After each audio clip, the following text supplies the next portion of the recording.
അപ്പോൾ ഇന്ന് മോള് ബാംഗ്ലൂരിൽ നിന്ന് വന്നു കേട്ടോ. മോർണിംഗ് തന്നെ എത്തി. അപ്പോൾ അവൾ വരുന്നതിന് മുമ്പ് അവൾ പറഞ്ഞൊരു കാര്യമുണ്ട്, എനിക്ക് നമ്മുടെ കായ വറുത്തത് വേണമെന്ന് പറഞ്ഞു കേട്ടോ. അപ്പോൾ ഇന്നലെ കായ വറുത്തത് വാങ്ങാൻ പോയപ്പോൾ വെളിച്ചെണ്ണയ്ക്ക് വില കൂടിയ കാരണം എന്താണെന്നറിയില്ല, നല്ല പൈസ ഇപ്പോൾ കായ വറുത്തേനെ. അപ്പോൾ ഞങ്ങൾ എന്ത് ചെയ്തു, ഒന്നും ആലോചിച്ചില്ല, നേരെ മാർക്കറ്റിലേക്ക് വിട്ട് കായ ഒരു 4 കിലോ വാങ്ങി അതങ്ങോട്ട് വറുത്തു. അപ്പോൾ 2 ഗുണമായി. എന്ത്, കായ വറുക്കുകയും ചെയ്തു, പിന്നെ അതിൻ്റെ തൊലി എടുത്ത് ഇനി കായത്തൊലിയും പയറും കൂടി തോരനും വയ്ക്കാം. അപ്പോൾ നെയ്യപ്പം തിന്നാൽ 2 ഗുണം എന്ന് പറയണ പോലെ വീട്ടിൽ കായ വറുത്തപ്പോൾ കായ വറുത്തതും കിട്ടി, അതിൻ്റെ തൊലി ഉപ്പേരി വയ്ക്കാനും കിട്ടിയിട്ടാണ്. അപ്പോൾ ഇന്നത്തെ പരിപാടി കായ വറുക്കലായിരുന്നു. വെളിച്ചെണ്ണയിലല്ല കേട്ടോ വറുത്തത്, കാരണം വെളിച്ചെണ്ണയ്ക്ക് ഇപ്പോൾ കിലോ അല്ല, ലിറ്ററിന് 560 രൂപയാണ്. അപ്പോൾ പിന്നെ വെളിച്ചെണ്ണ മാറ്റി വെച്ചു.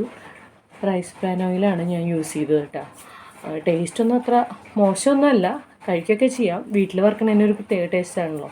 അപ്പോൾ ഇന്നത്തെ പരിപാടി കായ വറുക്കലാണ്. അപ്പോൾ അത് നമുക്ക് നോക്കാം അതെങ്ങനെയാണ് വറുക്കണമെന്ന്.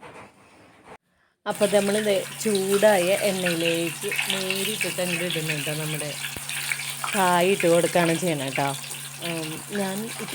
നമ്മുടെ വീട്ടിലെത്തിരി വലിയൊരു അടുപ്പുണ്ട്. അപ്പോൾ അത് വറുക്കലൊക്കെ അതിൽ ചെയ്യുമ്പോൾ കുറച്ച് നന്നായിട്ട് തീ കത്തുമ്പോൾ നല്ല പെട്ടെന്ന് ആവും ചെയ്യും, നല്ല ക്രിസ്പിയാവും. അതായത് നല്ല തീ വേണം ഇതിടുമ്പോഴേ.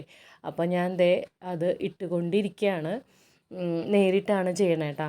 അപ്പോൾ കുറച്ചധികം നമുക്ക് പെട്ടെന്ന് വറുത്തെടുക്കാൻ പറ്റും. അപ്പോൾ ഞാൻ ഏകദേശം ആയി ഒടുങ്ങിയിട്ടുണ്ട്. അപ്പോൾ ആയി കഴിയുമ്പോൾ പിന്നെ അതിലേക്ക് ഞാൻ നമ്മുടെ ഉപ്പുനീര് തെളിച്ച് കൊടുക്കുക ചെയ്യണം കേട്ടോ. അപ്പോൾ ഞാൻ ആദ്യം കായ തൊലി കളഞ്ഞ് മഞ്ഞൾ വെള്ളത്തിലിട്ട് വെച്ചിട്ടുണ്ടാവും, അതിലേക്ക് നമ്മുടെ കായ ഇട്ട് കൊടുക്കും കേട്ടോ.